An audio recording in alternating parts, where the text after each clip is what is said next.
This is row 1 of back of neck shaping for size 1. The underlying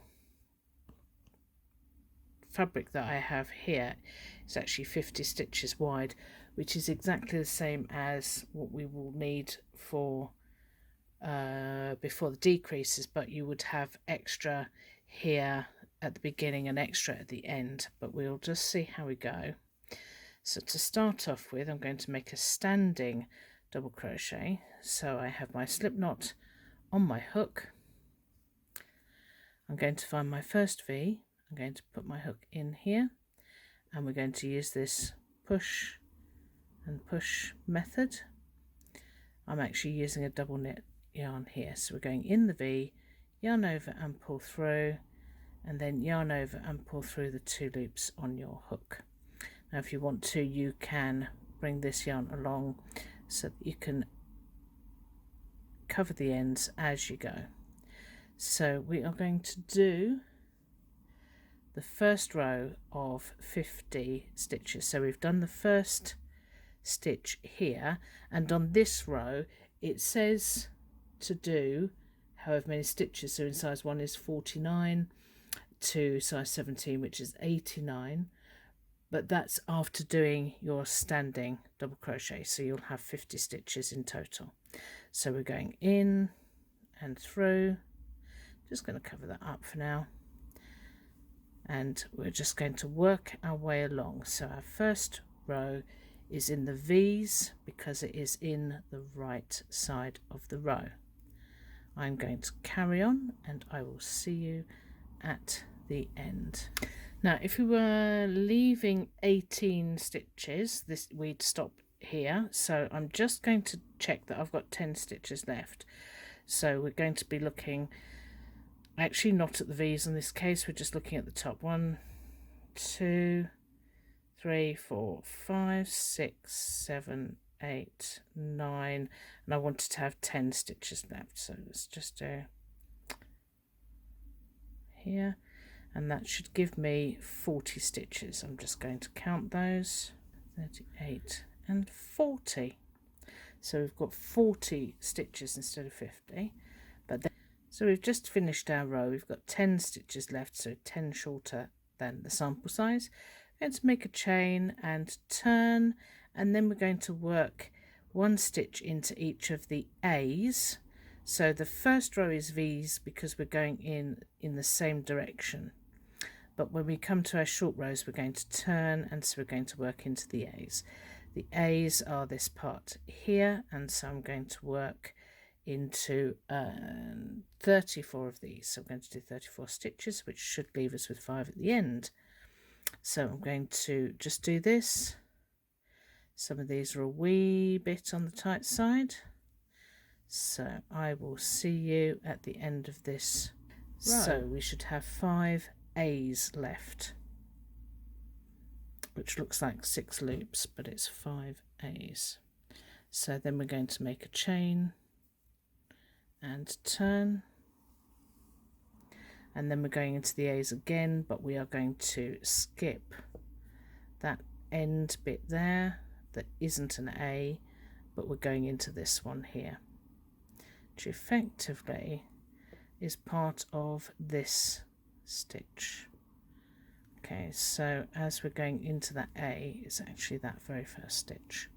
So now we're going to go and do our stitches all the way along in the A's.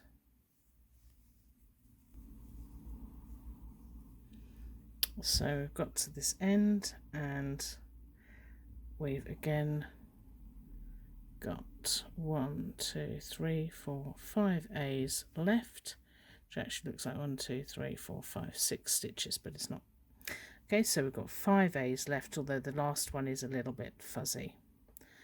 Okay, so that should look more or less the same as this side. 1, 2, 3, 4, and a fuzzy one. And we've got 1, 2, 3, 4, that There's one there, and then the fuzzy one at the end. Okay, so we've got one more row of this to do, and I'm just going to count my stitches and make sure. So 29 sounds right to me from 34. So we're going to now turn and do one more row of row 2. So I'm turning that way for this one, aren't I? Yeah. So again, we're going to skip that very first strand and we're going into the first actual A. And I will see you at the end.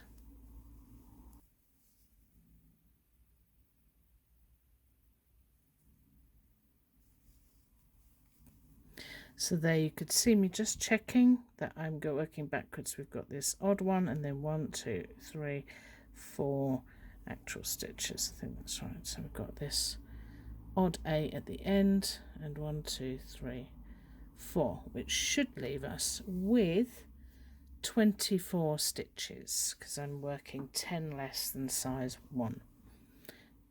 So 2, 4, 6, 22, 24.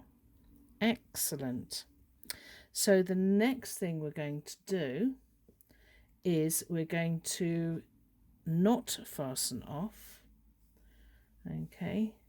But row 2 does say that you turn, and so you make 1 chain and turn. Now our next round is the joining round.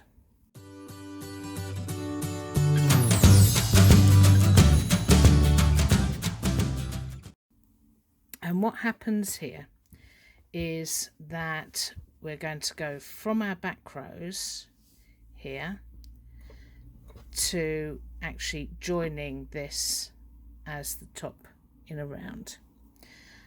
And so what we're going to do is we've just turned and we're going to work our first row into the A's. It's a half row really, so it's an in-between part. We're going to go into the A's here. I'm going to show you how to go into the end of the short row, then we're going to go into the A's here, into the end of the short row, but then we're going to continue in the V's of the first round. Bring that round, make our chains, and then we're going to be working into the V's here, into the side, and then into the V's here, into the side, and then carry on. So this is our part row, and we've done our chain, we've done our turn, and we are going to work across the top here. So this is right side facing. This is how we know, because the stitches at the end of the row where we didn't do our stitches should be V's. That will be our right side. So you can see that they're the right side. So we've only been turning for the short rows. So I'm going to start here and we're going to work our way across, and I will pause when we get to the end of this row. If you've got a bigger size, then you will have more steps because this part will be deeper, but on the first size you only do this once. You only repeat row 2 more times. So the middle sizes is 4 more times, the bigger sizes is 6 times, so that we get a slightly deeper yoke for each size. Right, so this time we're going to work all the way to the end of the row here.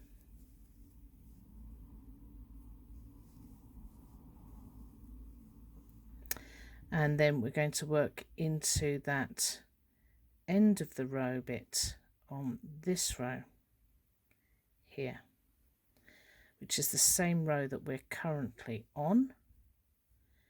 Okay, that seems like a big deep dive down there. So what we're going to do after we've done that last stitch in that row, so I'm going to do that again for you just so that you can see. So it's basically, it's the last stitch in this row it's the last A, but it is a bit hidden here, so you can kind of go in this way,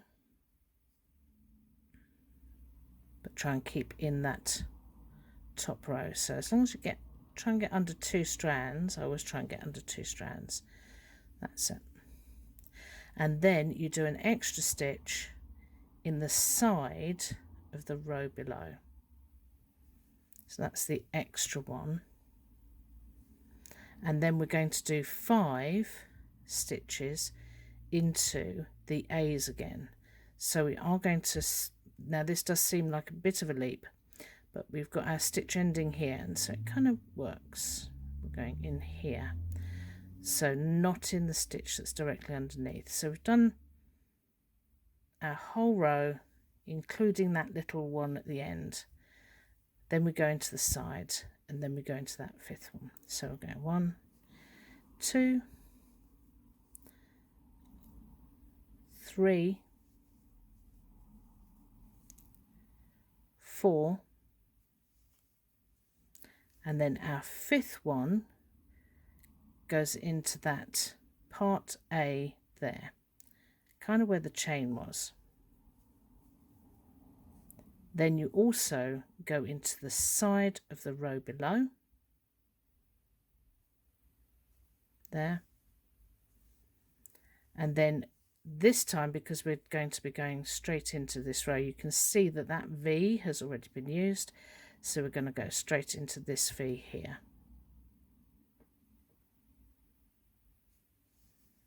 And then I'm going to do my 10 stitches along here. And after this row, honestly, it does get easier. You're probably cursing me right now. Oops, missed the split there. These stitches may well have tightened up a little bit because you haven't been using them for a while.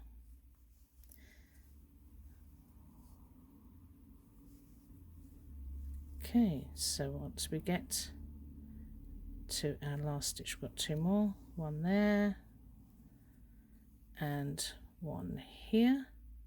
That's our last stitch in the row. Make sure that we get under 2 strands on that side. Okay, in and make our stitch. So that's the end of the row there, and you can see how this kind of smooths out those steps a little bit. And we've got 10 stitches there, 10 V stitches. You'll have probably 18. Then we're going to go and do our 5 chains. Remember that the 5 chains don't count at any point in the stitch counts. And we're going to bring this edge round here. Now you will have some V stitches before this standing stitch, but they are V stitches, so it's quite easy to do. And you'll notice that now we're actually going into V's again, and from now on we only go into V's. You'll be most happy to know. So I'm going to start in here, and I'm going to do my V into my V. This was the standing split double crochet at the beginning of the row. So we've gone into our split one, standing one there. So this time we should have 1, 2,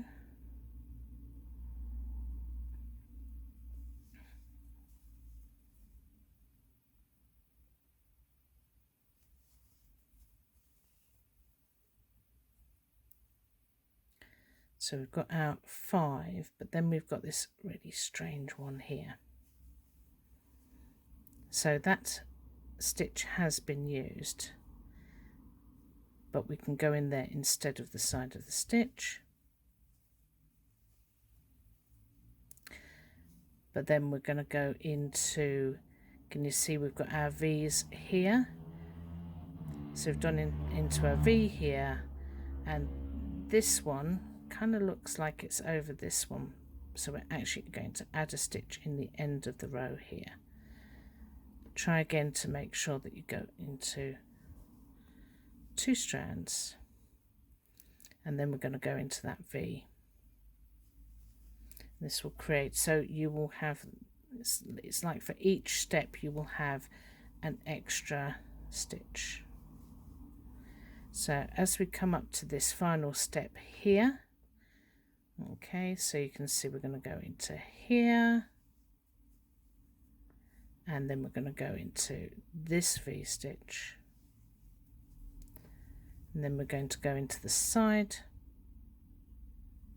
of the row that we're not going into. So effectively that's the same row, but we're going to go into the side of it there, and then we're going to start our V stitches here. So that's been our joining round, and then this round that I'm currently doing is round 1. Now there is also going to be some increases in this, and all you do with your increases, you see how nice and smooth that's coming up. Okay, so all you do with your increases is that you will put 2 stitches into one place, like so. So every time you do an increase, you're just going to put 2 stitches in instead of 1. So I know you're going to have a few steps, and you've got to think about steps and increases in that very first round, but once you've got all the way around that round, it's plain sailing after that. So I think this row and a half is probably the most complex or complicated bit, where you're trying to make sure that you've got enough stitches. If once you've done the complete row with the increases, count your stitches, and if you are 1 or 2 out, then either go back and take out one of your increases if you've got too many stitches. If you haven't got enough stitches, then in the next round just add a couple randomly, and you should be absolutely fine. This part is the back of the neck, which will most likely be hidden in any case, so there shouldn't be too much of a difficulty, but it is quite tricky to keep your stitch counts correct around here. Good luck.